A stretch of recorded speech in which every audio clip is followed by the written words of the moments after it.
Grüezi, bienvenue sur Cuisine & Chill, et bonne année. C'est pas un peu tard. D'ailleurs, restez bien jusqu'au bout de la vidéo car j'aurai deux petits trucs à vous dire. Aujourd'hui, j'ai envie de légèreté, j'ai envie de douceur, donc on va faire de la pâtisserie, mais pas n'importe laquelle, un Paris-Brest. De la pâte à choux garnie d'une crème pâtissière légère, parfumée au praliné, légèrement croustillant, moelleux à l'intérieur avec un intense parfum de noisette. C'est une pâtisserie très simple qui allie des goûts et des textures francs, et il se trouve que c'est l'une de mes pâtisseries préférées. Mais vous vous en doutez, c'est parfois difficile de faire quelque chose de simple, et le Paris-Brest contient de nombreuses techniques qui vont vous aider à maîtriser les bases de la pâtisserie française, donc, on s'y met. J'ai pas envie de survendre le truc, mais vous allez devenir un pâtissier star sur Instagram et ça commence maintenant.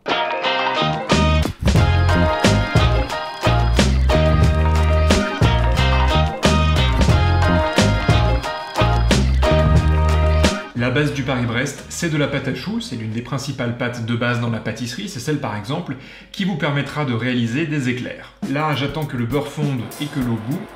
J'ai aussi ajouté une pincée de sel, ça c'est très important, et du sucre parce qu'on fait de la pâtisserie, mais c'est facultatif si vous les faites en version salée. Hors du feu, la farine.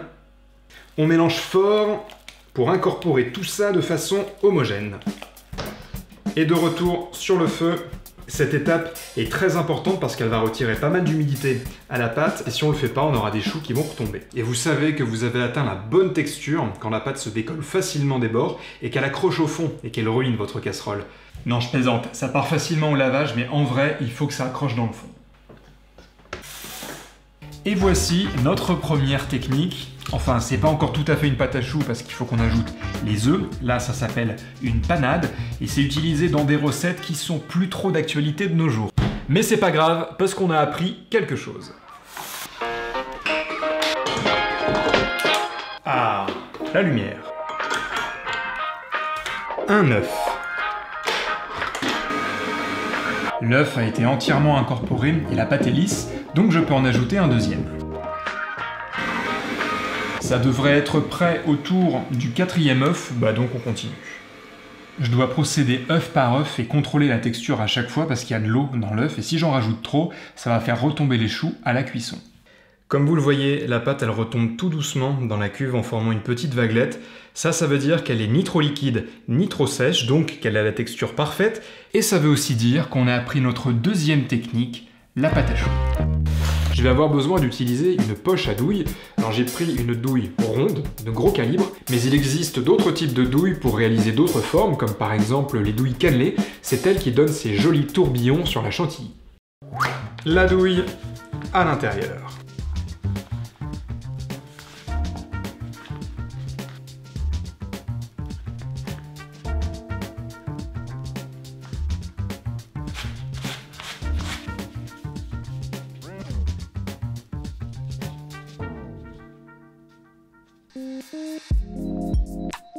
La forme traditionnelle, c'est un cordon.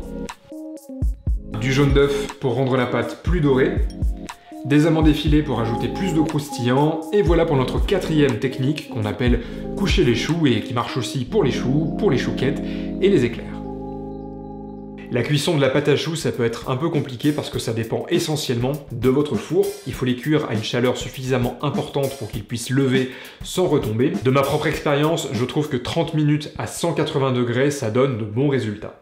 Quand les choux sont bien dorés et bien gonflés, et pas avant, promettez-moi cette chose, on ouvre très légèrement la porte du four pour laisser s'échapper la buée, et on continue la cuisson pendant 5 minutes en baissant un petit peu la température. Ça évitera comme ça qu'il y ait de la condensation qui va les faire retomber après la cuisson. La pâtisserie française est si bien faite qu'il vous suffit simplement de maîtriser quelques techniques de base avant d'ajouter par la suite des briques qui vont vous permettre de réaliser l'ensemble des préparations de pâtisserie. Pour la crème de Paris-Brest, on va devoir commencer par une crème pâtissière qui est un petit peu la mère de toutes les crèmes en pâtisserie. Une crème pour les gouverner tous. Pas mal ça, hein? Ça, j'aime beaucoup. Je commence par faire bouillir le lait. Et pendant ce temps, je vais battre les œufs avec le sucre. Un petit peu de farine, ça va aider à épaissir.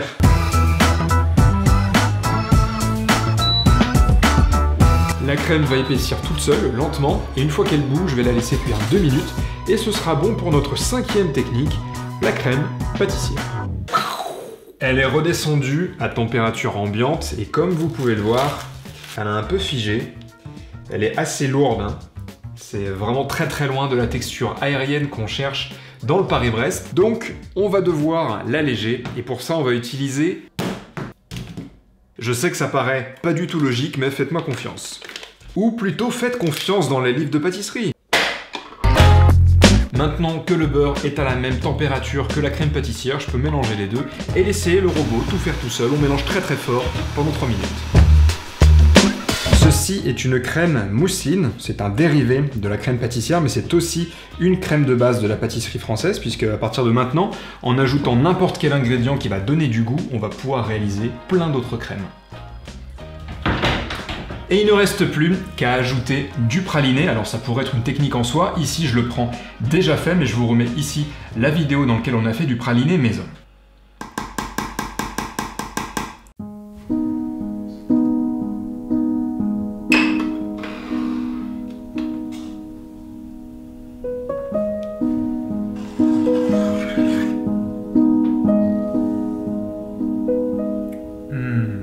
C'est léger, c'est onctueux, c'est aérien. C'est déjà très très bon comme ça, mais ça va être encore meilleur dans la pâte à choux.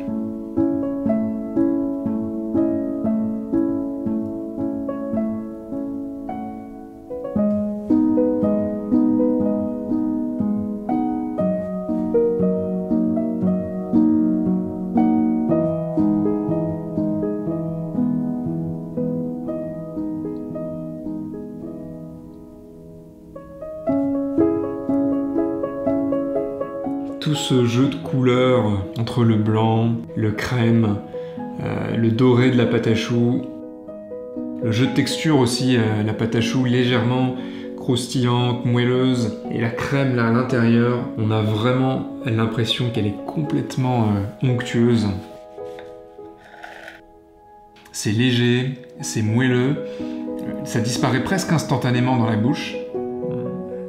Je sais que je mange beaucoup plus de beurre que je devrais en manger, et pourtant on n'a pas du tout cette impression de lourdeur. Au contraire, ça n'est que de la légèreté, alors même que la crème est remplie de beurre. C'est prodigieux la cuisine. Et le goût du praliné, hyper intense.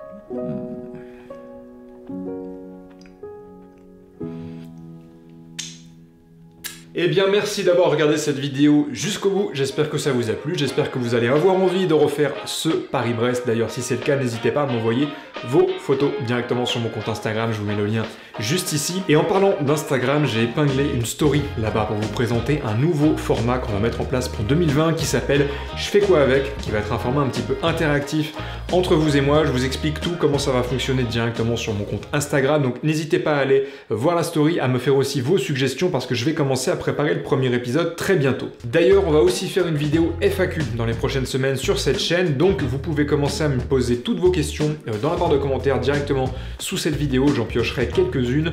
D'ici là, on se retrouve très vite pour une nouvelle vidéo. Je vous embrasse et n'oubliez pas qu'il faut manger pour vivre, mais qu'on vit aussi pour manger. Ciao!